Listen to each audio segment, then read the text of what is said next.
ನಮಸ್ಕಾರ, ವಿವಿಸಿ ನ್ಯೂಸ್ಗೆ ಸ್ವಾಗತ. ನಾನು ತುಳಸಿ ಹರೀಶ್. ಇದು ಈ ಕ್ಷಣದ ಹೆಡ್ಲೈನ್ಸ್. ವಿಶ್ವವಿಖ್ಯಾತ ಬೇಲೂರು ಸಾರಿಗೆ ಬಸ್ ನಿಲ್ದಾಣದಲ್ಲಿದೆ ನೆಪ ಮಾತ್ರದ ಶೌಚಾಲಯ. ಸಾವಿರಾರು ಪ್ರವಾಸಿಗರಿಗೆ ತಟ್ಟಿದ ನೀರಿನ ಬಿಸಿ.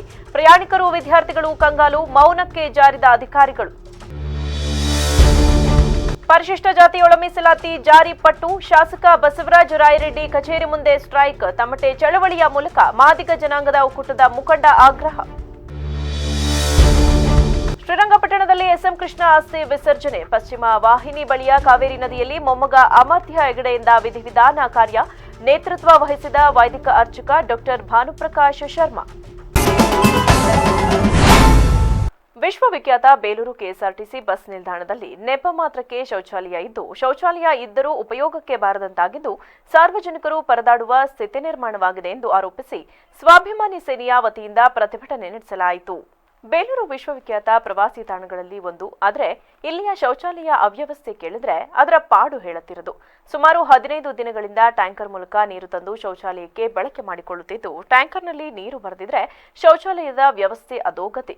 ಸಾರ್ವಜನಿಕರು ಹಾಗೂ ವಿದ್ಯಾರ್ಥಿಗಳ ದೂರಿನ ಮೇರೆಗೆ ಕರ್ನಾಟಕದ ಸ್ವಾಭಿಮಾನಿ ಸೇನೆ ಹಾಗೂ ಆಟೋ ಚಾಲಕರ ಸಂಘದ ವತಿಯಿಂದ ಇಂದು ಕೆಎಸ್ಆರ್ಟಿಸಿಗೆ ಮುತ್ತಿಗೆ ಹಾಕಿ ಅಧಿಕಾರಿಗಳ ವಿರುದ್ಧ ಪ್ರತಿಭಟನೆ ನಡೆಸಲಾಯಿತು. ಈ ವೇಳೆ ಮಾತನಾಡಿದ ಕರ್ನಾಟಕ ಸ್ವಾಭಿಮಾನಿ ಸಂಘದ ತಾಲೂಕು ಅಧ್ಯಕ್ಷ ಸಿಎನ್ ಚಂದ್ರಶೇಖರ್, ಬಸ್ ನಿಲ್ದಾಣದಲ್ಲಿ ಶೌಚಾಲಯ ಇದ್ರೂ ಸಹ ಅದು ಉಪಯೋಗಕ್ಕೆ ಬಾರದ ಸ್ಥಿತಿ ನಿರ್ಮಾಣವಾಗಿದೆ. ಯಾರೇ ಪ್ರಯಾಣಿಕರು ಬಂದರೂ ಸರಿಯಾದ ಮೂಲಭೂತ ಸೌಕರ್ಯಗಳಿಲ್ಲ, ಕುಡಿಯಲು ನೀರಿಲ್ಲ, ಇನ್ನು ಶೌಚಾಲಯಕ್ಕೆ ನೀರನ್ನ ಹೇಗೆ ಒದಗಿಸಿಕೊಡುತ್ತಾರೆ ಎಂದು ಕಿಡಿಕಾರಿದ ಅವರು, ಅಧಿಕಾರಿಗಳನ್ನ ಕೇಳಿದ್ರೆ ಪೈಪ್ಲೈನ್ ಹಾಳಾಗಿದೆ, ಟ್ಯಾಂಕರ್ಗಳ ಮೂಲಕ ನೀರು ತರಲಾಗ್ತಿದೆ ಎಂದು ಹೇಳ್ತಾರೆ.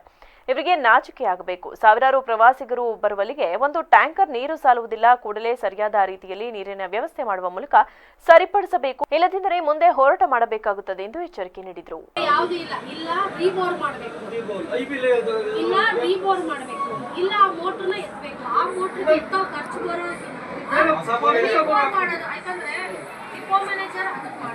ಅದಕ್ಕೆ ಅಂತ ಒಬ್ರು ಇಂಜಿನಿಯರ್ ಎಲ್ಲ ಗೊತ್ತು. ಇಂಜಿನಿಯರ್ 2 ಸಲ ಹೋಗಿದ್ದಾರೆ. ಮೊನ್ನೆ ಬುಧವಾರನೂ ಅಷ್ಟು ರಾತ್ರಿಗೆ ಗಾಡಿ ಬಂದಾಗ ನಮ್ಮ ಇಂಜಿನಿಯರ್ ಇಲ್ಲೇ ಇದ್ದು ಹೋಗಿದ್ದಾರೆ.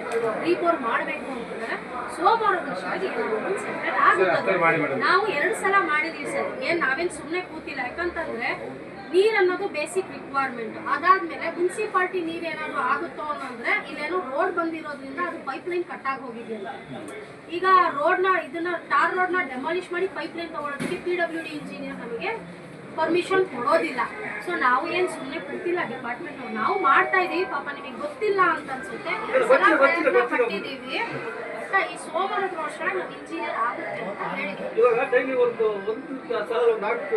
ಭಾರತೀಯ ರೆಡ್ ಕ್ರಾಸ್ ಸಂಸ್ಥೆಯ ಸಮಾಜಮುಖಿ ಸೇವೆಯಲ್ಲಿ ತನ್ನದೇ ಆದ ಸೇವೆಯನ್ನ ಸಲ್ಲಿಸುತ್ತಿದೆ ಎಂದು ಚನ್ನರಾಯಪಟ್ಟಣ ತಾಲೂಕು ಅಧ್ಯಕ್ಷ ಭರತ್ ಕುಮಾರ್ ಅಭಿಪ್ರಾಯ ವ್ಯಕ್ತಪಡಿಸಿದರು. ಪಟ್ಟಣದ ಬಿಎಂ ರಸ್ತೆಯಲ್ಲಿರುವ ಶ್ರೀಪಾದ ಕನ್ವೆನ್ಷನ್ ಹಾಲ್ನಲ್ಲಿ ನಡೆದ ಭಾರತೀಯ ರೆಡ್ ಕ್ರಾಸ್ ಸಂಸ್ಥೆಯ ಉದ್ಘಾಟನಾ ಮತ್ತು ನೂತನ ಪದಾಧಿಕಾರಿಗಳ ಪದಗ್ರಹಣ ಕಾರ್ಯಕ್ರಮದಲ್ಲಿ ಮಾತನಾಡಿದ ರೆಡ್ ಕ್ರಾಸ್ ಸಂಸ್ಥೆಯ ಸಮಾಜಮುಖಿ ಸೇವೆಯಲ್ಲಿ ತನ್ನದೇ ಆದ ಸೇವೆಯನ್ನ ಸಲ್ಲಿಸುತ್ತಾ ಬರುತ್ತಿದೆ. ಚನ್ನರಾಯಪಟ್ಟಣ ತಾಲೂಕಿನಲ್ಲಿ ಅನೇಕ ಸಂಘ ಸಂಸ್ಥೆಗಳು ತನ್ನದೇ ಆದ ಸಮಾಜಮುಖಿ ಸೇವೆಯನ್ನ ಸಲ್ಲಿಸುತ್ತಿವೆ. ರೆಡ್ ಕ್ರಾಸ್ ಸಂಸ್ಥೆಯನ್ನ ತಾಲೂಕು ಮಟ್ಟದಲ್ಲಿ ಸ್ಥಾಪಿಸಲು ಸೇವಾ ಮನೋಭಾವವನ್ನು ಇಟ್ಟುಕೊಂಡಿರುವ ಸದಸ್ಯರುಗಳಿಗೆ ಮಾತ್ರ ಅವಕಾಶವನ್ನು ಕಲ್ಪಿಸಿಕೊಡಲಾಗಿದೆ. ಈಗಾಗಲೇ ಸುಮಾರು 20 ಜನ ಸದಸ್ಯರನ್ನ ಒಳಗೊಂಡಂತೆ ರೆಡ್ ಕ್ರಾಸ್ ಸಂಸ್ಥೆ ಸ್ಥಾಪಿಸಲಾಗಿದೆ. ಉತ್ತಮವಾದ ಸೇವಾ ಮನೋಭಾವ ಮತ್ತು ಸಮಾಜಮುಖಿ ಸೇವೆಗೆ ಸಮಯವನ್ನ ನೀಡುವುದೇ ಮೂಲ ಉದ್ದೇಶವಾಗಿದೆ.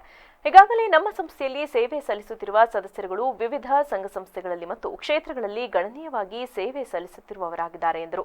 ಸದಸ್ಯರುಗಳು ನಮ್ಮೊಂದಿಗೆ ಸೇವೆ ಸಲ್ಲಿಸುತ್ತಿದ್ದಾರೆ. ಗೊತ್ತಿರೋ ಪ್ರಕಾರ ಅತಿಯಾದ ಸಂಘ ಸಂಸ್ಥೆಗಳು ಹೊಂದಿರೋ ಒಂದು ತಾಲೂಕು ಯಾವ್ದಾರ ಇದೆ ಅಂತ ಹೇಳಿದ್ರೆ ನಮ್ಮ ಜಿಲ್ಲೆಯಲ್ಲಿ ಅದು ಚನ್ನರಾಯಪಟ್ಟಣ ತಾಲೂಕು ಅಂತ ಹೇಳಿ ಇಷ್ಟಪಡ್ತೇನೆ. ತುಂಬ ಸಂಘ ಸಂಸ್ಥೆಗಳು ತಮ್ಮದೇ ಆದಂಥ ಒಂದು ದೇವೋದ್ದೇಶಗಳು ಇಟ್ಕೊಂಡು ಕಾರ್ಯಗಳು ನಡೆಸ್ಕೊಂಡು ಬರ್ತಿದ್ದಾರೆ.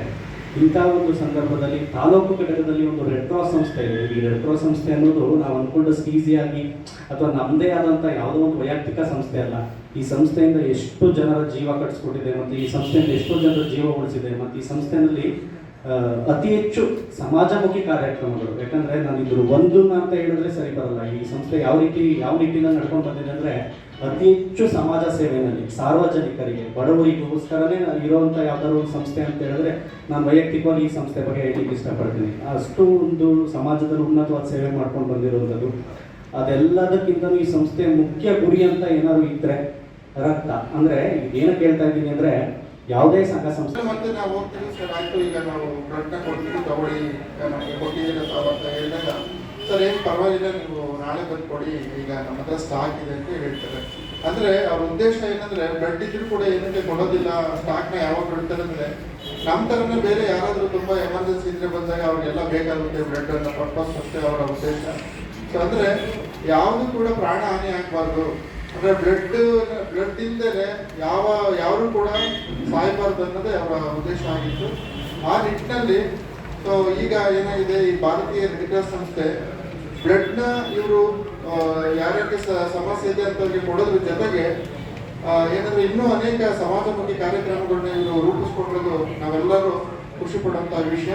ಸೊ ಇವತ್ತು ತಮ್ಗೆಲ್ಲರಿಗೂ ಗೊತ್ತಿದೆ, ಅನೇಕ ಕಾಯಿಲೆಗಳು ಪರಿಸರ ನಾವು ಸರಿಯಾದ ರೀತಿಯಲ್ಲಿ ಇಟ್ಕೊಂಡಿರೋದಕ್ಕೆ ಅನೇಕ ಕಾಯಿಲೆಗಳು ಸ್ಟಾರ್ಟ್ ಆಗ್ತಾ ಇದೆ. ಸೊ ಆ ನಿಟ್ಟಿನಲ್ಲಿ ಇವರು ಪರಿಸರನ ಶುಚಿಗೊಳಿಸುವಂತಹ ಅನೇಕ ಕಾರ್ಯಕ್ರಮಗಳು. ಚನ್ನರಾಯಪಟ್ಟಣ ನಗರ ಯೋಜನಾ ಪ್ರಾಧಿಕಾರದ ಅಧ್ಯಕ್ಷ ಜಿಆರ್ ಮೂರ್ತಿ ತಮ್ಮ ಮಗನ 26ನೇ ವರ್ಷದ ಹುಟ್ಟುಹಬ್ಬದ ದಿನವನ್ನ ಪೌರ ಕಾರ್ಮಿಕರೊಟ್ಟಿಗೆ ಆಚರಿಸಿದರು. ಪಟ್ಟಣದ ಬಲಮುರಿ ಗಣಪತಿ ದೇವಸ್ಥಾನದ ಪಕ್ಕದಲ್ಲಿನ ತಮ್ಮ ನಿವಾಸದಲ್ಲಿ ಮಗನ 26ನೇ ವರ್ಷದ ಹುಟ್ಟುಹಬ್ಬವನ್ನು ಪುರಸಭೆ ಪೌರ ಕಾರ್ಮಿಕರಿಗೆ ಆಹಾರದ ಕಿಟ್ ಮತ್ತು ಹೊಸ ಬಟ್ಟೆ ವಿತರಣೆಯನ್ನ ಮಾಡುವ ಮೂಲಕ ಆಚರಿಸಿಕೊಂಡರು. ಪರಿಶಿಷ್ಟ ಜಾತಿಯವರಿಗೆ ಒಳ ಮೀಸಲಾತಿ ಜಾರಿಗೆ ಆಗ್ರಹಿಸಿ ಶಾಸಕ ಹಾಗೂ ಮುಖ್ಯಮಂತ್ರಿಗಳ ಆರ್ಥಿಕ ಸಲಹೆಗಾರ ಬಸವರಾಜ ರಾಯರೆಡ್ಡಿ ಕಚೇರಿ ಮುಂದೆ ಮಾದಿಗ ಜನಾಂಗದ ಒಕ್ಕೂಟದ ಮುಖಂಡರು ತಮಟೆ ಚಳವಳಿ ನಡೆಸಿದರು. ಕಾಂಗ್ರೆಸ್ ಅಧಿಕಾರಕ್ಕೆ ಬಂದ 2 ತಿಂಗಳಲ್ಲಿ ಒಳ ಮೀಸಲಾತಿ ಜಾರಿ ಮಾಡುವುದಾಗಿ ಮುಖ್ಯಮಂತ್ರಿ ಸಿದ್ದರಾಮಯ್ಯ ಭರವಸೆ ಕೊಟ್ಟಿದ್ರು. ಆದರೆ ಅಧಿಕಾರಕ್ಕೆ ಬಂದು 1.5 ವರ್ಷ ಕಳೆದರೂ ಈವರೆಗೂ ಜಾರಿ ಮಾಡಿಲ್ಲ. ಅನಗತ್ಯವಾಗಿ ವಿಳಂಬ ನೀತಿ ಅನುಸರಿಸಲಾಗುತ್ತಿದೆ. ಒಳ ಮೀಸಲಾತಿ ಜಾರಿ ಸಂಬಂಧ ಸುಪ್ರೀಂ ಕೋರ್ಟ್ ತೀರ್ಪಿನ ನಂತರವೂ ಸಾಕಷ್ಟು ಕಾರಣಗಳನ್ನು ಹೇಳಿಕೊಂಡು ಬರಲಾಗುತ್ತಿದೆ. ಬೆಳಗಾವಿಯಲ್ಲಿ ನಡೆಯುವ ಸಮಾವೇಶದಲ್ಲಿ ಯಲಬುರ್ಗಾ ಶಾಸಕ ಬಸವರಾಜ ರಾಯರೆಡ್ಡಿ ಸದನದಲ್ಲಿ ಒಳ ಮೀಸಲಾತಿ ಕುರಿತು ಚರ್ಚೆ ಮಾಡಬೇಕೆಂದು ಬಸವರಾಜ ರಾಯರೆಡ್ಡಿ ಕಚೇರಿ ಮುಂಭಾಗ ತಮಟೆ ಚಳವಳಿ ನಡೆಸಿದರು. ಸಮಾಜದ ಮುಖಂಡರು ಬೆಳಗಾಂ ಹೋರಾಟದಲ್ಲಿ ಪಕ್ಷಾತೀತವಾಗಿ ಹೋರಾಟ ಹಮ್ಮಿಕೊಳ್ಳಲಾಗುವುದು, ಆದ್ದರಿಂದ ಮಾದಿಗ ಸಮಾಜದ ಮುಖಂಡರು ಹೋರಾಟದಲ್ಲಿ ಭಾಗವಹಿಸಬೇಕೆಂದು ಸಮಾಜದ ಮುಖಂಡರಿಗೆ ಕರೆ ನೀಡಿದರು. ಈ ಒಂದು ಕಾರಣದಿಂದ ರಾಜ್ಯದಲ್ಲಿ ಒಂದು ಒಕ್ಕೂಟವನ್ನು ತಯಾರಿಸಿ ಆ ಒಕ್ಕೂಟದಿಂದ ಪ್ರತಿ ವಿಧಾನಸಭಾ ಕ್ಷೇತ್ರದಲ್ಲಿ ಈ ಒಂದು ಹೋರಾಟದ ತಮಟೆ ಚಳವಳಿಯನ್ನ ಆರಂಭಿಸಬೇಕು ಅಂತಂದ್ರೆ ಏನೋ ಒಂದು ರಾಜ್ಯದಿಂದ ಒಂದು ಸಂದೇಶ ಬಂತು. ಆ ಸಂದೇಶವನ್ನು ಆಧರಿಸಿ ಇವತ್ತು ಯಲಬುರ್ಗಾ ತಾಲೂಕಿನಲ್ಲಿ ಶಾಸಕರ ಮನೆ ಮುಂದೆ ಅಥವಾ ಆಫೀಸಿನ ಮುಂದೆ ಈ ಒಂದು ತಮಟೆ ಚಳವಳಿಯನ್ನು ಆರಂಭಿಸಬೇಕಂತಂದು ಹೇಳಿದಾಗ ಈ ಒಂದು ಸಂದೇಶವನ್ನು ನೋಡಿ ಹಲವಾರು ಹೋರಾಟಗಾರರು, ಜಿಲ್ಲಾ ಹೋರಾಟಗಾರರು, ಯಲಬುರ್ಗಾ ತಾಲೂಕಾ ಹೋರಾಟಗಾರರು, ಸಮಾಜದ ಹಿರಿಯರು, ಛಲವಾದಿ ಮಹಾಸಭಾದ ಹಿರಿಯರು ಎಲ್ಲರೂ ಈ ಒಂದು ತಮಟೆ ಚಳವಳಿಗೆ ಆಗಮಿಸಿದ್ದಕ್ಕಾಗಿ ಅವರೆಲ್ಲರಿಗೂ ತುಂಬ ಹೃದಯದ ಅಭಿನಂದನೆಗಳನ್ನ. ಪ್ರತಿಯೊಬ್ಬರೂ ಆರೋಗ್ಯವಾಗಿರಬೇಕಾದ್ರೆ ವಾಸಿಸುವ ಸ್ಥಳ ಸ್ವಚ್ಛತೆಯಿಂದ ಇರಬೇಕು ಎಂದು ಮಳವಳ್ಳಿ ತಾಲೂಕಿನ ಹಲಗೂರು ಸರ್ಕಾರಿ ಪ್ರಾಥಮಿಕ ಆರೋಗ್ಯ ಕೇಂದ್ರದ ವೈದ್ಯಾಧಿಕಾರಿ ಸೌಮಿಶ್ರೀ ಅಭಿಪ್ರಾಯ ವ್ಯಕ್ತಪಡಿಸಿದರು. ತಾಲೂಕಿನ ಹಲಗೂರು ಸರ್ಕಾರಿ ಆಸ್ಪತ್ರೆ ಹಾಗೂ ಲಯನ್ಸ್ ಕ್ಲಬ್ ವತಿಯಿಂದ ಹಮ್ಮಿಕೊಂಡಿದ್ದ ಸ್ವಚ್ಛತಾ ಕಾರ್ಯಕ್ರಮವನ್ನು ಉದ್ಘಾಟಿಸಿ ಮಾತನಾಡಿದ ಅವರು, ಎಲ್ಲರೂ ಸೇರಿ ಆಸ್ಪತ್ರೆಯ ಆವರಣವನ್ನು ಸ್ವಚ್ಛಗೊಳಿಸಿದ್ದೇವೆ. ನಮಗೆ ಕಾಯಿಲೆಗಳು ಹೆಚ್ಚಾಗುವುದು ನಮ್ಮ ಸುತ್ತಮುತ್ತಲಿನ ವಾತಾವರಣದಿಂದ. ನಮ್ಮ ಸುತ್ತಮುತ್ತಲಿನ ವಾತಾವರಣ ಸ್ವಚ್ಛವಾಗಿರಬೇಕು. ಚಿಕನ್ ಗುನ್ಯಾ, ಡೆಂಗ್ಯೂ, ಮಲೇರಿಯಾ ಇಂತಹ ಕಾಯಿಲೆಗಳು ವಾತಾವರಣ ಸ್ವಚ್ಛವಿಲ್ಲದಿದ್ದರೆ ಬರುವಂತಹ ಕಾಯಿಲೆಗಳು. ನಿಮ್ಮ ಮನೆಯ ಹಿಂಭಾಗ, ತೆಂಗಿನ ಚಿಪ್ಪು, ಮಡಿಕೆ, ನೀರು ನಿಲ್ಲುವ ಜಾಗಗಳಲ್ಲಿ ಸೊಳ್ಳೆಗಳು ಹೆಚ್ಚಾಗಿ ಕಾಯಿಲೆಗಳು ಬರಲು ಸಾಧ್ಯವಾಗುತ್ತವೆ. ಆದ್ದರಿಂದ ಸುತ್ತಲಿನ ಪರಿಸರ ಸ್ವಚ್ಛತೆಯಿಂದ ಇಟ್ಟುಕೊಳ್ಳಬೇಕು ಎಂದರು. ನಮ್ಮಲ್ಲಿ ನಾವು ಸ್ವಚ್ಛತೆ ಕಾರ್ಯಕ್ರಮ ಮಾಡ್ತಾ ಇದ್ದೀವಿ. ಸ್ವಚ್ಛತೆ ಕಾರ್ಯಕ್ರಮ ಲಯನ್ಸ್ NGO ಅವ್ರ ಜೊತೆ ನಮ್ಮ ಕೊಲಾಬ್ರೇಷನಲ್ಲಿ ಮಾಡ್ತಾ ಇದ್ದೀವಿ. ಸೊ ಸ್ವಚ್ಛತೆ ಅತಿ ಅಗತ್ಯ. ಕ್ಲೆನ್ಲಿನೆಸ್ ಆಗಿ ಇರಬೇಕು. ನಾವು ಕ್ಲೆನ್ಲಿ ಆಗಿಲ್ಲ ಅಂತಂದಾಗ ಡಿಸೀಸಸ್ ಕೂಡ ಸ್ಪ್ರೆಡ್ ಆಗುತ್ತೆ. So environmental cleanliness is quite important in prevention of disease spread. So ಆದ್ದರಿಂದ ಕ್ಲೆನ್ಲಿನೆಸ್ ಮೇಂಟೈನ್ ಮಾಡೋದು ತುಂಬ ಅಗತ್ಯವಾಗಿದೆ. ಸೊ ಈ ದಿನ ನಾನು ನಮ್ಮ ಲಯನ್ಸ್ ಟೀಮ್ ಅವ್ರಿಗೆ ಧನ್ಯವಾದಗಳನ್ನ ಹೇಳ್ತಾ ಇದ್ದೀನಿ. Thanks from the team. ಎಲ್ಲರೂ ಕೊಲಾಬ್ರೇಷನಲ್ಲಿ ನಾವು ಸ್ವಚ್ಛತೆ ಕಾಪಾಡ್ತಾ ಇದ್ದೀವಿ. So thank you so much. Nalvadi Krishnaraja Wodeyar ಜೊತೆ ಉತ್ತಮ ಒಡನಾಟವಿದ್ದ ಮಹಾನ್ ವ್ಯಕ್ತಿ ಮಾಜಿ ಮುಖ್ಯಮಂತ್ರಿ ದಿವಂಗತ SM ಕೃಷ್ಣ ಎಂದು ಶಾಸಕ ನರೇಂದ್ರ ಸ್ವಾಮಿ ಮಳವಳ್ಳಿಯಲ್ಲಿ ಬಣ್ಣಿಸಿದ್ದಾರೆ.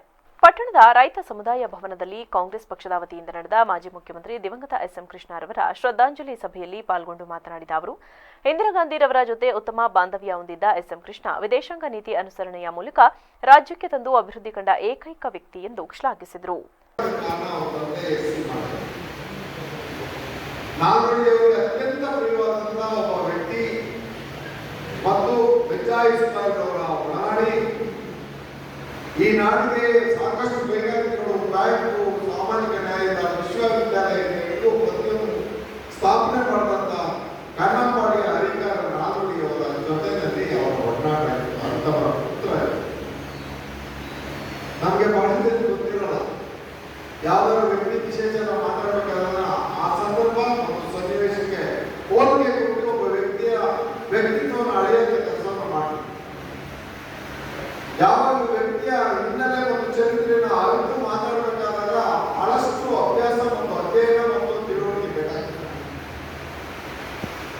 ಈಗ ಯಾರು ಮಾತಾಡ್ತಾರೆ ಭಾಷಾ ಪಾಂಡಿತ್ಯ ಹೇಗೆ ಬರ್ತದೆ? ಭಾಷಾ ಪಾಂಡಿತ್ಯ ಬರಲಿಕ್ಕೆ ಮೊದಲು ಕೊಡಗು ಜಿಲ್ಲೆಯಾದ್ಯಂತ ಹುತ್ತರಿ ಹಬ್ಬದ ಸಂಭ್ರಮ. ಧಾನ್ಯ ಲಕ್ಷ್ಮಿಯನ್ನ ಭತ್ತದ ಗದ್ದೆಯಿಂದ ಮನೆಗಳಿಗೆ ತಂದು ತುಂಬಿಸಿಕೊಳ್ಳುವುದೇ ಈ ಹಬ್ಬದ ವಿಶೇಷ. ಕೊಡವರ ಜನಪದ ಕಲೆಗಳು ಅನಾವರಣವಾಗುವುದು ಕೂಡ ಇದೇ ಹಬ್ಬದಲ್ಲಿ. ಪ್ರಸಿದ್ಧಿಯಾಗಿರುವ ಕೊಡಗಿನ ಹುತ್ತರಿ ಹಬ್ಬದ ಸಂಭ್ರಮ ಹೀಗಿದೆ.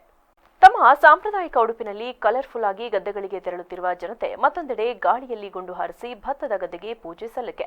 ಇದು ಕೊಡಗು ಜಿಲ್ಲೆಯಾದ್ಯಂತ ಕಂಡುಬರುತ್ತಿರುವ ದೃಶ್ಯ. ಕೊಡಗು ಜಿಲ್ಲೆಯಾದ್ಯಂತ ಈಗ ಹುತ್ತರಿ ಹಬ್ಬದ ಸಂಭ್ರಮ ಮನೆ ಮಾಡಿದೆ.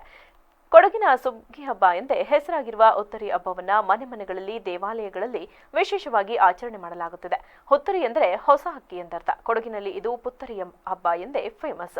ಅಂದರೆ ಒಂದು ಶುಭ ಮುಹೂರ್ತದಲ್ಲಿ ಭತ್ತದ ಗದ್ದೆಯಿಂದ ಧಾನ್ಯಲಕ್ಷ್ಮಿಯನ್ನ ವಿಜೃಂಭಣೆಯಿಂದ ಮನೆಗೆ ತಂದು ತುಂಬಿಸಿಕೊಳ್ಳುವುದೇ ಹಬ್ಬದ ವಿಶೇಷ.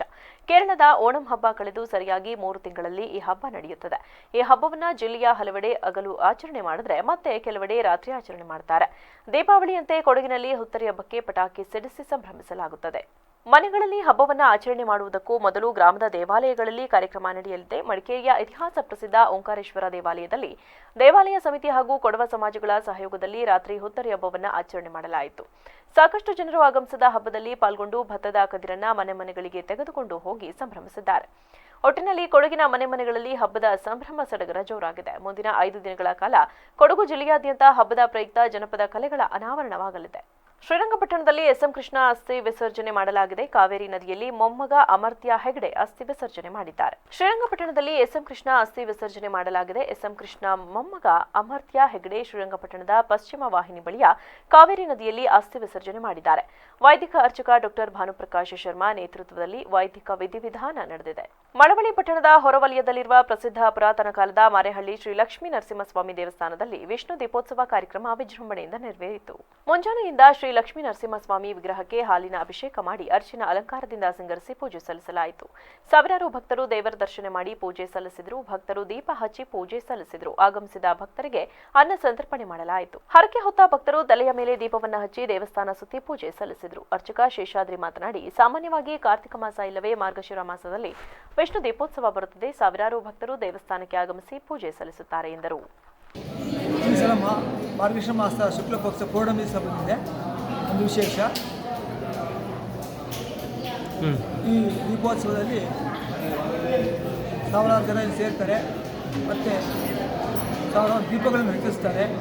ವಿಶೇಷವಾಗಿ ಪೂಜೆ ನಡೆದಿದೆ. ಬೆಳಗ್ಗೆ ಅಭಿಷೇಕ, ಮಧ್ಯಾಹ್ನ ಬಂದವರಿಗೆಲ್ಲ ಊಟ ನಡೆಯುತ್ತೆ. ಸಾಯಂಕಾಲ ದೀಪೋತ್ಸವ ನಡೆಯುತ್ತೆ. ಸಾಯಂಕಾಲ ದೇವರಿಗೆ ಬಾಗ್ ಹಚ್ಚೋ ಕೆಲಸವನ್ನು ಮಾಡ್ತಾರೆ. ಆ ಬಾಗ್ ಹಚ್ಚೋ ಕೆಲಸ ಸಾಯಂಕಾಲ 6 ಗಂಟೆ ಮೇಲೆ ನಡೆಯುತ್ತೆ. ಅದಾದ ನಂತರ ಇನ್ನು ಸಾಮಾನ್ಯವಾಗಿ ಮಂಗಳ ಕಾರ್ಯಗಳು, ಮದುವೆ ಮುಂತಾದಗಳು ಯಾವುದು ಕೂಡ ಮುಂದೆ ನಡೆಯಲ್ಲ. ಅಲ್ಲಿಗೆ ಈ ದೀಪೋತ್ಸವ ಕಾರ್ಯಕ್ರಮ. ಕೊನೆಯಲ್ಲಿ ಮತ್ತೊಮ್ಮೆ ಹೆಡ್ಲೈನ್ಸ್. ವಿಶ್ವವಿಖ್ಯಾತ ಬೇಲೂರು ಸಾರಿಗೆ ಬಸ್ ನಿಲ್ದಾಣದಲ್ಲಿದೆ ನೆಪ ಮಾತ್ರದ ಶೌಚಾಲಯ. ಸಾವಿರಾರು ಪ್ರವಾಸಿಗರಿಗೆ ತಟ್ಟಿದ ನೀರಿನ ಬಿಸಿ. ಪ್ರಯಾಣಿಕರು, ವಿದ್ಯಾರ್ಥಿಗಳು ಕಂಗಾಲು. ಮೌನಕ್ಕೆ ಜಾರಿದ ಅಧಿಕಾರಿಗಳು. ಪರಿಶಿಷ್ಟ ಜಾತಿ ಒಳ ಮೀಸಲಾತಿ ಜಾರಿ ಪಟ್ಟು. ಶಾಸಕ ಬಸವರಾಜ ರಾಯರೆಡ್ಡಿ ಕಚೇರಿ ಮುಂದೆ ಸ್ಟ್ರೈಕ್. ತಮಟೆ ಚಳವಳಿಯ ಮೂಲಕ ಮಾದಿಗ ಜನಾಂಗದ ಒಕ್ಕೂಟದ ಮುಖಂಡ ಆಗ್ರಹ. ಶ್ರೀರಂಗಪಟ್ಟಣದಲ್ಲಿ ಎಸ್ಎಂ ಕೃಷ್ಣ ಅಸ್ಥಿ ವಿಸರ್ಜನೆ. ಪಶ್ಚಿಮ ವಾಹಿನಿ ಬಳಿಯ ಕಾವೇರಿ ನದಿಯಲ್ಲಿ ಮೊಮ್ಮಗ ಅಮರ್ತ್ಯ ಹೆಗಡೆಯಿಂದ ವಿಧಿವಿಧಾನ ಕಾರ್ಯ. ನೇತೃತ್ವ ವಹಿಸಿದ ವೈದಿಕ ಅರ್ಚಕ ಡಾಕ್ಟರ್ ಭಾನುಪ್ರಕಾಶ್ ಶರ್ಮಾ. ಕ್ಷಣ ಕ್ಷಣದ ಸುದ್ದಿಗಾಗಿ ನೋಡ್ತಾ ಇರಿ ವಿವಿಸಿ ಟಿವಿ. ಸತ್ಯದ ಕಡೆ ನಮ್ಮ ನಡೆ.